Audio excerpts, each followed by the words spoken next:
The Philippines can only be united when the people will realize that we have a country of our own, stand on our own, and be patriotic and loyal to our own. So there are points of division in democracy, like dialogues and everything, But what is inviolable is our love for country. Amen.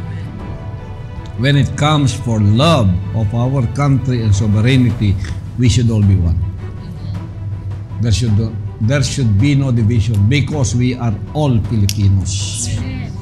Pagdating dyan sa pag-ibig sa ating bansa, sa pagtayo sa ating bansa, huwag natin ipahiya si Jose Rizal, sila Bonifacio.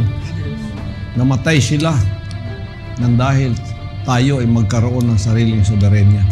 Pagdating dyan, huwag dapat tayong hawakan o pakialaman ng iba. Tumayo tayo sa sarili natin.